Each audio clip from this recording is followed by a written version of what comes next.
La reforma electoral y el Plan B. Quiero hacer un antecedente. Durante años, hasta la llegada del presidente López Obrador al gobierno, nuestro objetivo siempre fue acabar con el régimen de corrupción y privilegios. Ese es el objetivo. Todavía quedan áreas en México de privilegios, de funcionarios públicos, que reciben recursos públicos y que son excesivos. La reforma electoral que presentamos tiene el objetivo de disminuir, de acabar con los privilegios. En este caso, ¿de quiénes? Pues de los partidos políticos y las instituciones electorales. Porque al pueblo de México, no a la presidenta, al pueblo de México, lo vimos en la encuesta y en todas las encuestas, le parece excesivo la cantidad de recursos públicos en un país de grandes necesidades que destine tanto recurso a los partidos políticos. Al pueblo de México le parece excesivo que los consejeros del INE sigan ganando más que la presidenta. Al pueblo de México le parece excesivo que se repitan funciones en los OPLES, llamados OPLES, o institutos electorales locales, con el INE, y que se destinen muchos recursos para esas áreas, para grandes salarios. Mientras hay muchas necesidades en los municipios. En los municipios hay necesidades de agua, de bacheo, de drenaje, mientras sigue habiendo recursos públicos que se destinan a partidos políticos y a los institutos electorales. Entonces, reducir los montos tiene que ver con eso. ¿Qué caso tiene que el recurso público se utilice para grandes salarios, para camionetas, para comidas? Esa es la esencia, una de las esencias del cambio en el Poder Judicial. Los grandes privilegios de los antiguos ministros de la Corte, que con recurso público, con el dinero del pueblo, se pagaban a las personas que trabajaban en su casa y no de su salario, o con recurso público se pagaban los boletos para grandes espectáculos, o con recursos públicos podían tener todos los ayudantes del mundo, o con recursos públicos se podía pagar pues enormes lujos. Entonces, la austeridad republicana tiene que ver con eso, con que se utilicen los recursos indispensables para la función pública y que la mayor parte del recurso público se vaya a la gente, en programas de bienestar, en escuelas, en hospitales, en centros de salud, en bacheo, en agua potable.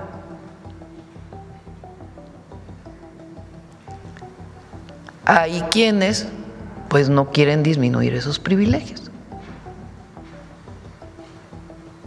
Los únicos que votaron ayer por la propuesta de disminuir los montos del INE, de los partidos políticos, fue Morena, 12 diputados del Verde y un diputado del PT. Los demás, no.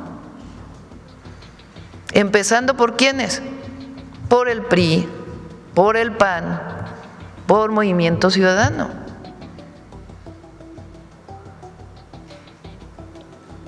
Y por algunos otros legisladores del Verde y del PT. Entonces, nuestra lucha sigue siendo porque el recurso público se vaya a la gente. Y también fortalecer la participación ciudadana, la verdadera democracia, la democracia del pueblo.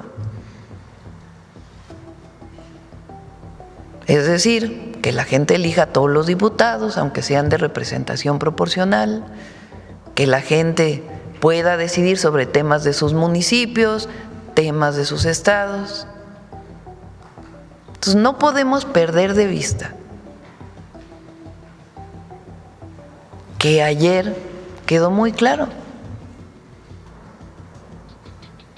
¿Por qué yo insistí en que se votara? Que ya sabíamos que no iban a votar. Eso era, de hacía semanas públicamente habían dicho quiénes iban a votar en contra. Yo insistí a los diputados que se votara. ¿Por qué? Primero porque cumplí con la gente. Y eso para mí es de principios. Yo me comprometí a que iba a enviar una reforma que tuviera que ver con lo que pedía la gente. Y yo cumplí, primero. Y segundo, pues es muy importante ver quién votó, porque disminuyan los privilegios. Había muchos privilegios antes, los privilegios de quienes no pagaban impuestos.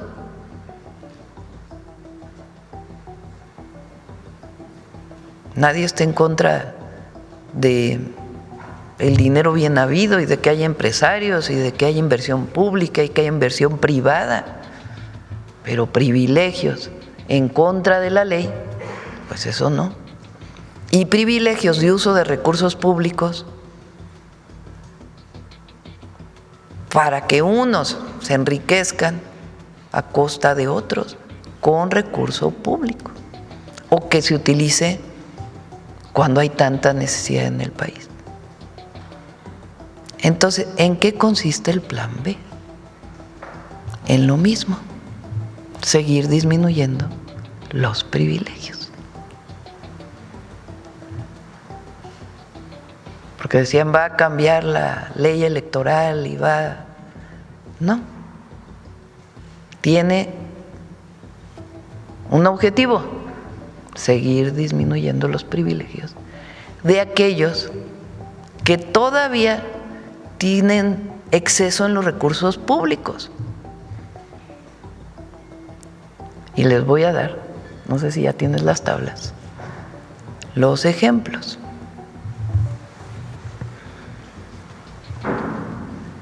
Entonces, préstame el micrófono.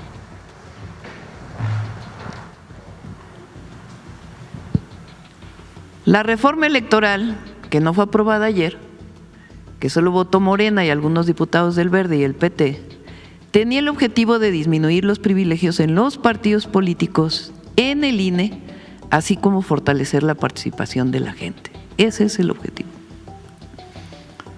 Bueno, ¿en qué consiste el plan B? Ya me lo quitaron. Disminuir los privilegios que persisten en los congresos locales. Y ahora les voy a poner algunos ejemplos. Disminuir los privilegios que persisten en municipios. Y ahora les voy a poner los ejemplos. Fortalecer la consulta popular. Les voy a poner ejemplos. Va. Fíjense. Esta es la lista de casi todas las entidades de la República. La población de las entidades, el número de legisladores locales, el presupuesto local del Poder Legislativo y el monto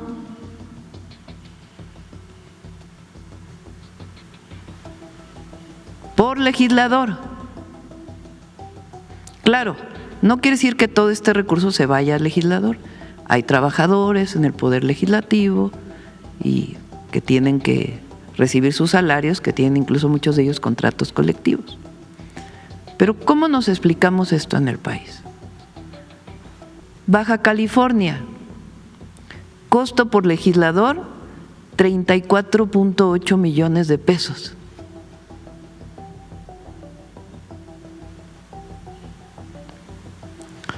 Colima, costo por legislador, 5.1 millones de pesos.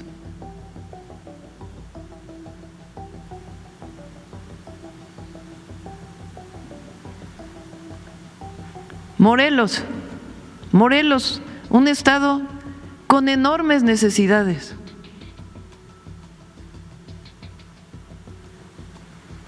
Costo por legislador, 31.8 millones de pesos por legislador. Estamos hablando de todos los partidos políticos. Campeche, costo por legislador, 6.1 millones. Repito, no es que el legislador gane 6 millones de pesos al año. También tiene que ver pues con el pago de luz, pago de agua, de los edificios, pago a los trabajadores. Pero si Baja California tiene 25 diputados y Colima tiene 25 diputados, por más que Baja California pues sea un estado con mayor superficie, ¿por qué van a ganar o por qué va a tener un presupuesto que es 7 veces mayor por legislador?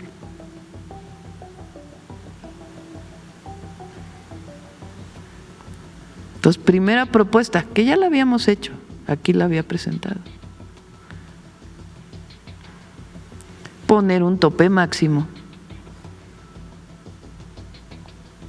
a lo que deben destinarse de los presupuestos a los congresos locales, al Senado de la República.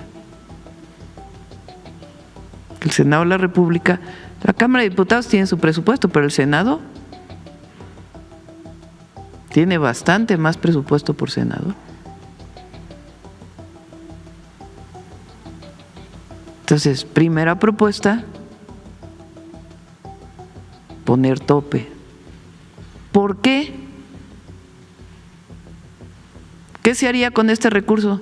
Se queda en el Estado, se queda en el municipio. ¿Para qué? Para las necesidades de la gente. ¿Qué objetivo tiene? El objetivo de la primera reforma: disminuir los privilegios que todavía quedan. Otro ejemplo,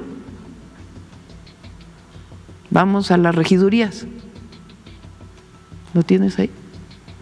Todavía no llegó. Bueno, regidurías. ¿Saben cuántos? A ver, ustedes que traen internet, ¿cuántos regidores tiene Acapulco?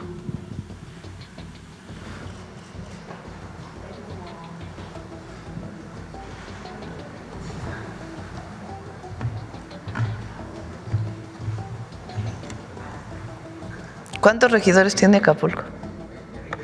20.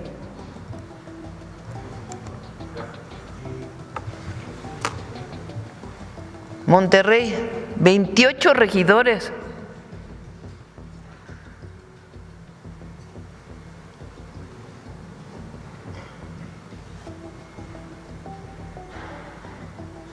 Puebla, 23 regidores. ¿Ustedes creen que realmente se necesitan tantos regidores? Hay municipios que tienen tres síndicos, que son los tesoreros, digamos. ¿Para qué tienen 3? Y es que en alguna época,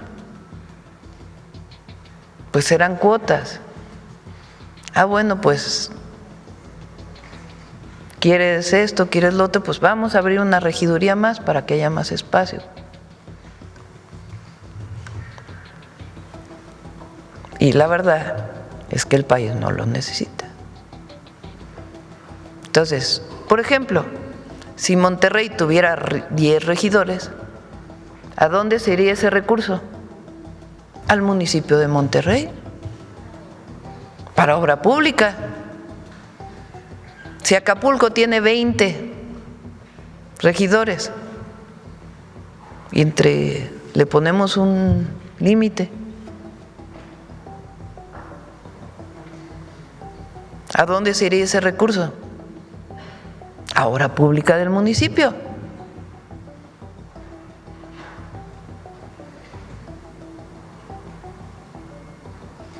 Porque sí somos una república federativa y los estados son autónomos y los municipios y somos parte de una república.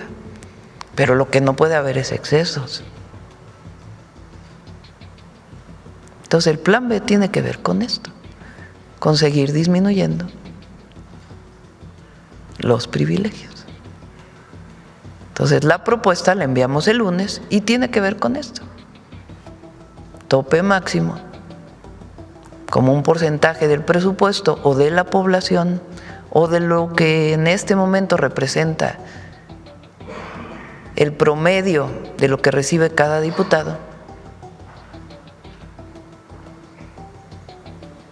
pero que no haya diputados, 25 diputados y unos tienen presupuestos 7 veces mayor que los otros.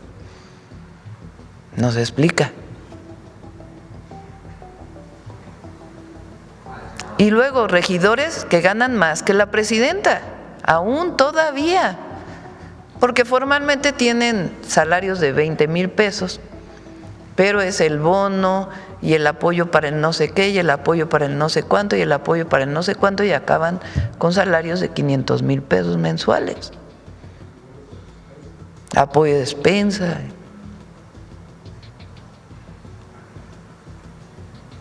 Entonces el plan B tiene un mismo objetivo que el plan A, disminuir privilegios. Ahora, el segundo objetivo, ampliar la participación ciudadana en las consultas públicas. ¿Qué propuesta les hago a los diputados? Que haya temas electorales que sí se puedan consultar a la gente. Por ejemplo, los montos a los partidos políticos. Habrá temas que no deben ir a consulta pública porque, digamos, son de la República, pero otros, ¿por qué no? Porque en este momento en la consulta pública se prohíbe todo lo electoral, ponerlo a votación. Entonces yo les propongo, bueno, no se aprobó lo de ayer, ¿por qué no le preguntamos a la gente? Entonces que se permita en la consulta popular algunos temas electorales. Y en su momento que se le pregunte a la gente y que la gente decida. Eso es la democracia. La otra, que la revocación de mandato pueda ser en el tercero o en el cuarto año.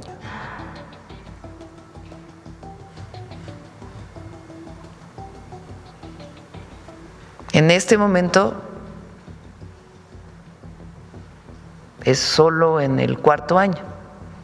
Entonces la propuesta es que se pueda hacer, que se abra, que se pueda hacer en el tercero o en el cuarto año. La revocación de mandato tiene que ver con que la gente solicite la revocación de mandato.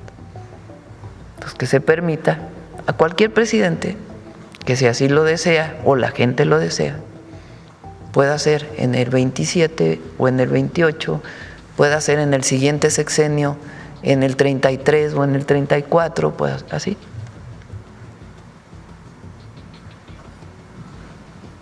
Esencialmente, plan B, disminuir los privilegios y fortalecer la decisión de la gente, la participación popular. La vamos a enviar el lunes, están terminando la redacción.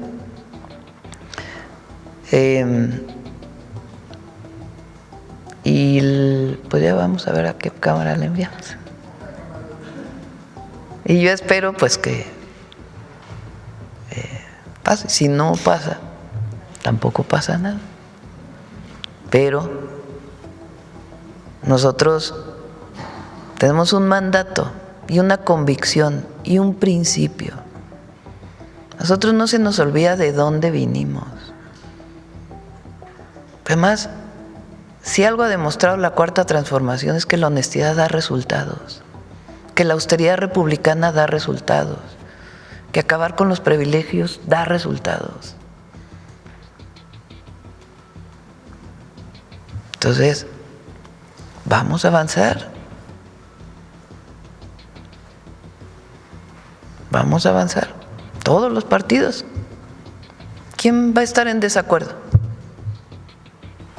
de disminuir montos de la Cámara de Diputados?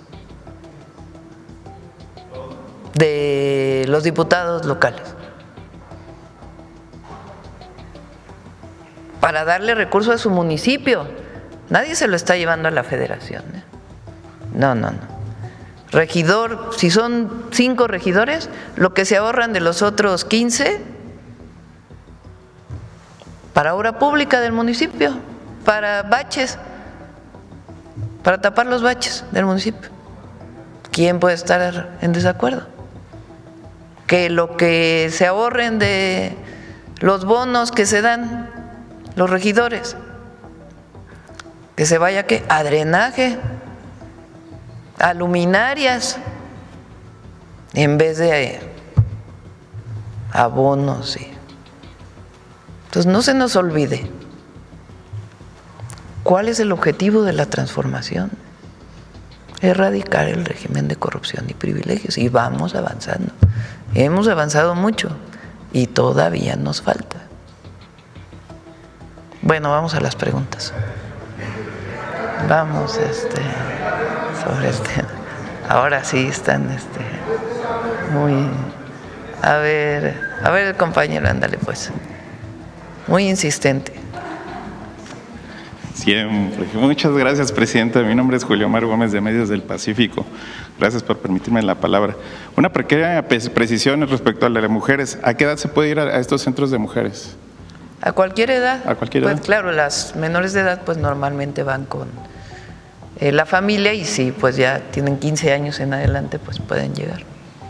Muchas gracias, presidente. Por otra parte, hablando de este tema, muchos han creído que si fue realmente genuino y no una iniciativa pues que nació muerta antes de que se iniciara con el proceso de pensar en la iniciativa, que si realmente era suficiente, si con la votación o no la votación, mayormente pensaran que no se va a aprobar, por una parte. Y por otra parte, si se dijera que el pueblo o la historia los juzgue a quienes pues no quieren hacer lo que el pueblo manda, o la ideología de la izquierda o ideología de Morena, y pensar si tendría un castigo social, un castigo político en este caso por parte de la presidencia de Morena, por parte de Morena, por quienes no están en la misma sincronía con ellos. Es decir,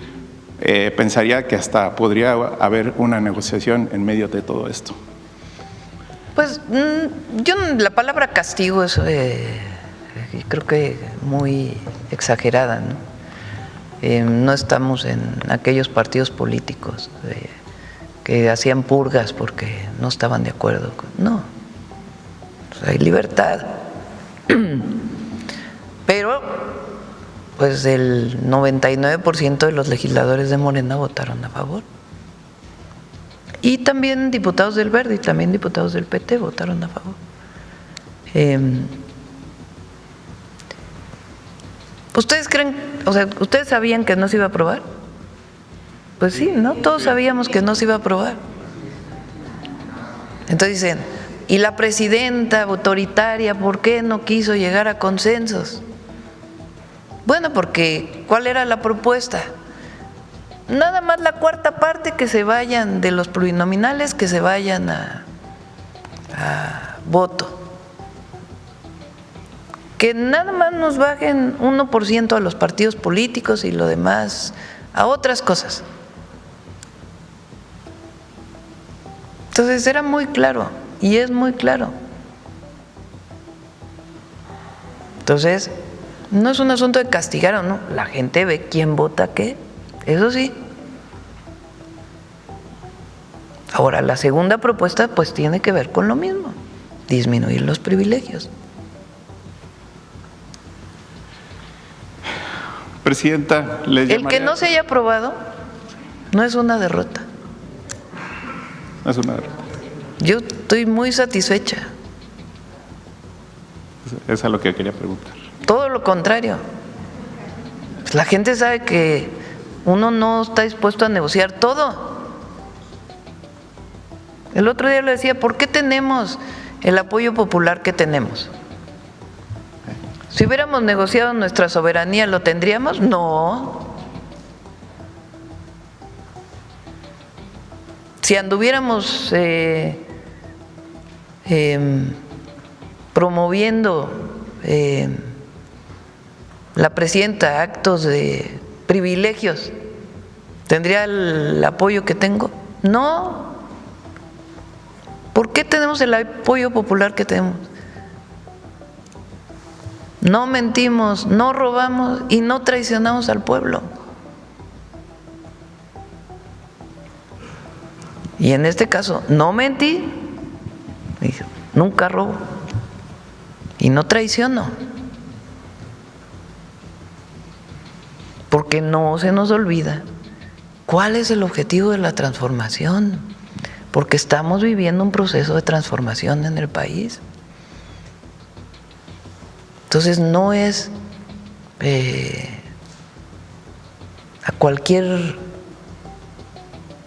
no es el consenso por el consenso. No, nosotros tenemos un mandato popular y convicciones. Entonces se votó, muy claramente vimos quién votó, quién no votó. Eso lo ve la gente. Y eso es suficiente, no se necesita que si ahora van a expulsar a… No. La gente ya vio. La misma gente, Presidenta, los ha tachado de traición, de traicioneros. ¿Usted lo ve así? No, pues tienen su punto de vista, que es… pues muchos de ellos no están dispuestos a ceder parte de los privilegios que tienen. Pero vamos a ver en esta cómo vamos avanzando. Gracias, Presidenta. En otro tema, nos llega una denuncia que por años el ingenio El Higo en Veracruz del grupo Sucarmex ha contaminado áreas aledañas al río Moctezuma con sus descargas de aguas residuales. Eso motivó denuncias ante Conagua, quien el 20 de febrero decretó la suspensión de las actividades que generan la descarga, pero la mencionada empresa desobedeció y sigue vertiendo sus descargas a otros mantos acuíferos, generando mortandad de peces y la contaminación continua. El ingenio presentó amparo contra la suspensión que le impuso Conagua, pero un juez de distrito no le dio la razón y el caso es según la ley de aguas nacionales. Lo que sigue es clausura de la empresa. Sin embargo, Conagua ya no continuó con el trámite y está permitiendo que siga el daño al ecosistema. La forma en que ese ingenio dirige sus desechos hacia donde los vierte es a través de canales que recorren la ciudad de El Higo y que de manera abierta y pasa por casas, escuelas, negocios y desprende olores fétidos. Va caliente y, como dije, al descubierto, representando un gran riesgo a la sociedad sin que ninguna autoridad intervenga para que la empresa realice lo propio para eliminar ese riesgo. Pues ante Profepa ya se presentaron varias denuncias que no han sido atendidas, Presidenta. Pues vamos a ver qué… Conozco el ingenio porque cuando fueron las inundaciones de Veracruz, llegamos en helicóptero y justamente aterrizamos en el ingenio de ahí del Higo. Es un ingenio que da empleo a una parte importante del pueblo, entonces sería importante que viera Conagua y en todo caso ver las condiciones para que haya plantas de tratamiento y lo que se requiera para que no contamine. Muchas gracias, Presidenta. Bueno, ¿qué se ha dicho sobre el Mundial de de México, que por la violencia podría haber cancelación aquí en México con lo último sucedido en el operativo en Jalisco.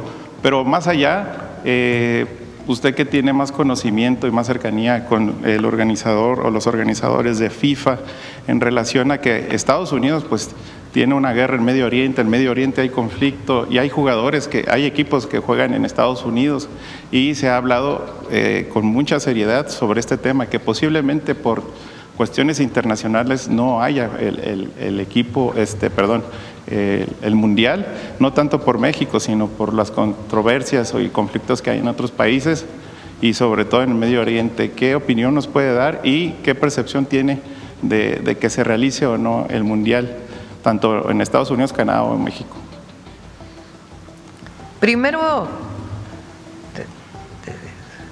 nuestra posición, ayer hablé con el presidente Petro, él nos planteó que pudiéramos hacer un comunicado junto con otros países de América Latina, llamando a la paz y a la solución diplomática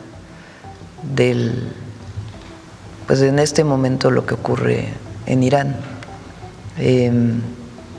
Entonces, le dije que sí, que es importante, siempre además ha sido la posición de México buscar la paz. Entonces, primero, seguir trabajando por todos los medios para que haya paz y que cesen pues las hostilidades, que afectan a todo el mundo, no solamente al Medio Oriente. Segundo, no tenemos ninguna notificación de que se vaya a suspender el Mundial, nada, al revés, sigue marchando todo, siguen las reuniones, sigue todo normal, sin ningún problema. Entonces, se va a desarrollar el Mundial. Aprovecho para decirles que el domingo la Secretaría de Turismo y la jefa de gobierno están organizando la clase de fútbol más grande del mundo aquí en el Zócalo. Todos los que quieran venir, va a ser algo muy bonito. Entonces siguen todas las actividades, tanto del Mundial de FIFA como del Mundial Social. Muy bien, muchas gracias, Presidenta, por comentarnos, hacer el comentario. Presidenta, por otra parte, se nos acercó una persona ya de muy avanzada edad. Quisiera mencionarle que se llama Elías Reyes, de 85 años. Él pues le solicita su apoyo ya que su salud está pues mermando y porque ha sido víctima, ya que le robaron sus bienes, haciéndole creer que era una inversión, y a la hora que les exigió las utilidades de la inversión, ellos decían que no había utilidades. El señor Elías denunció y las respuestas de los fraudulentos lo acusaron de extorsión y la víctima pues obviamente solicita que por favor lo apoyen porque esta persona fue víctima de José Elías y Moisés Harari.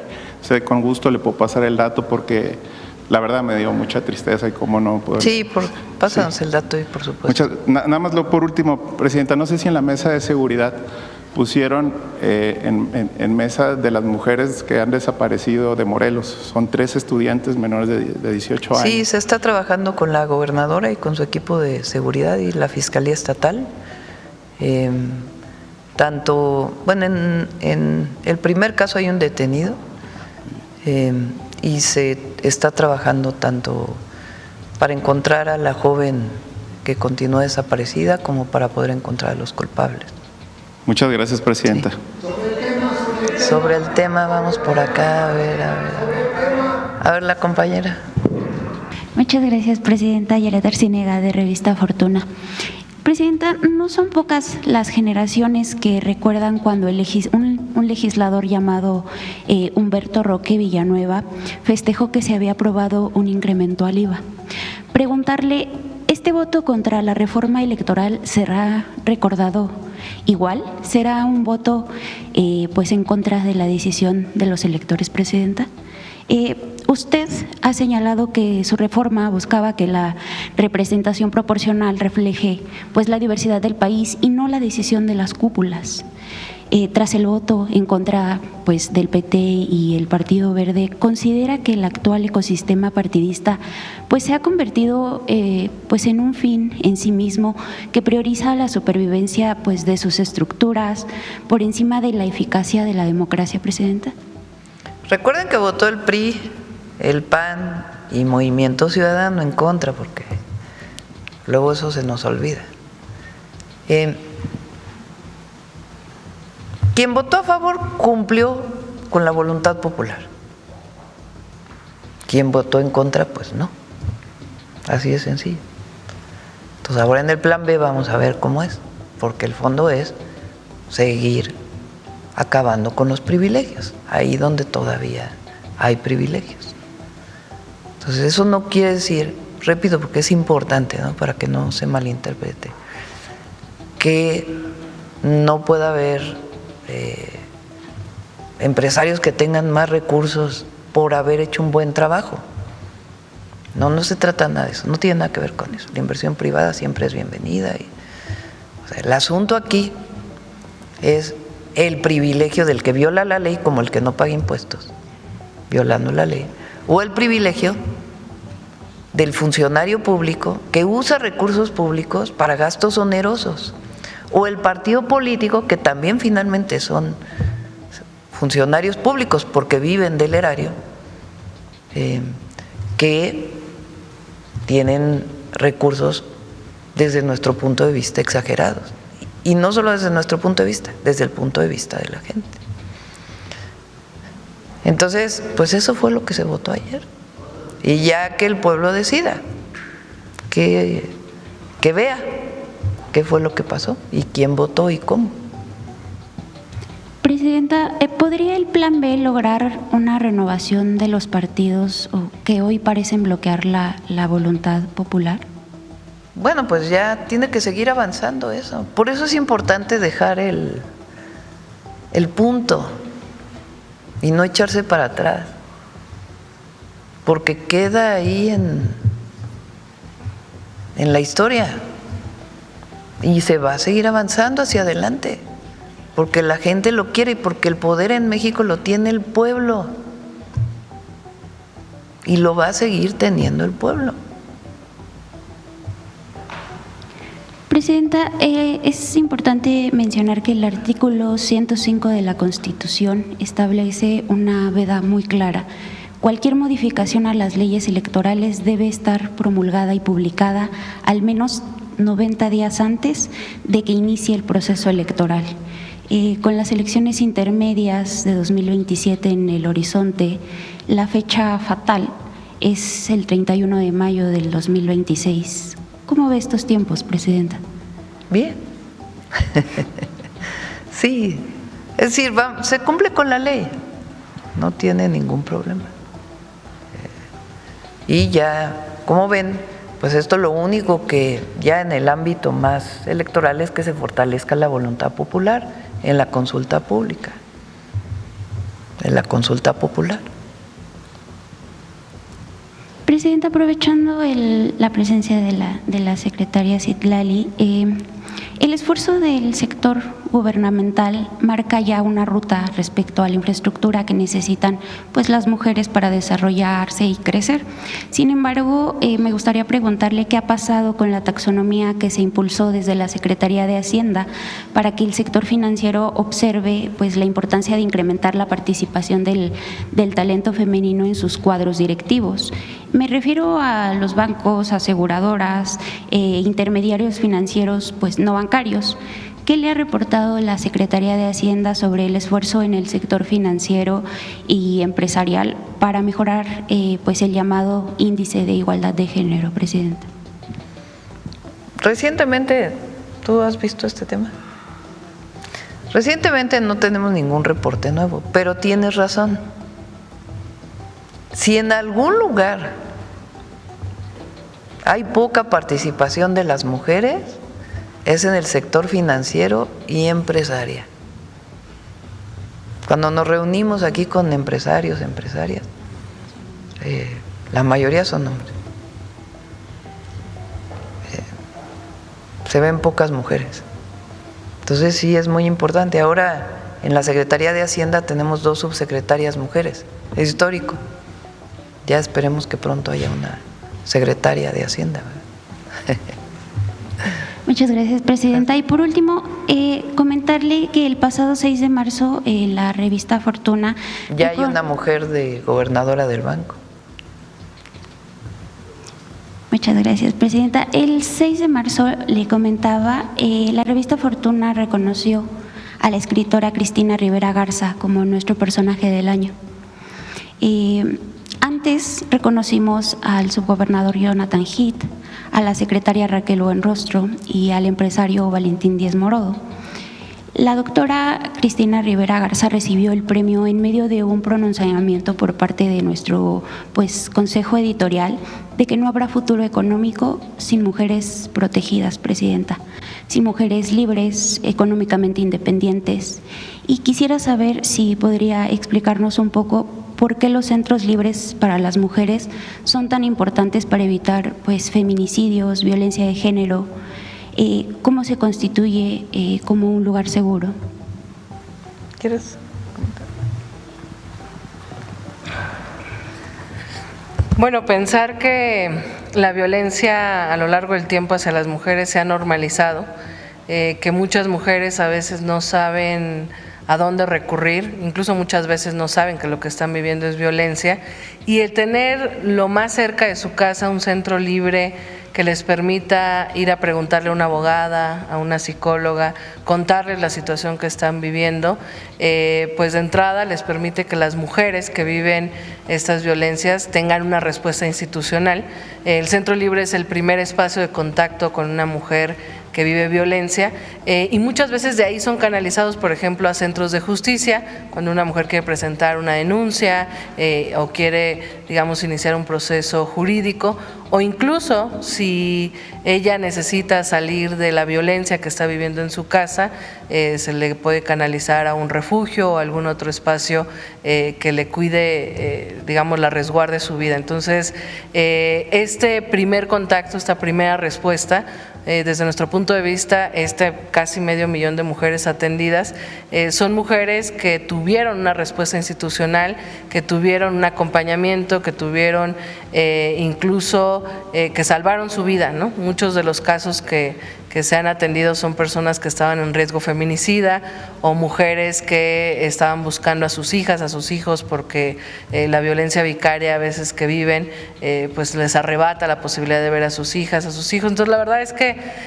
yo creo que hoy las mujeres mexicanas y cada vez más tengan una respuesta cercana, inmediata, cuando viven violencia o cuando quieren encontrar un espacio donde desarrollarse, donde aprender un taller o solo encontrarse, como dice la presidenta, ¿no? Si lo pensamos, a veces las mujeres en el exceso de trabajos van corriendo al mercado por las hijas, por los hijos, no hay muchos espacios de encuentro. Hoy las mujeres en el centro libre pueden ir a leer, pueden ir a tener una clase de yoga o a tener un círculo de lectura.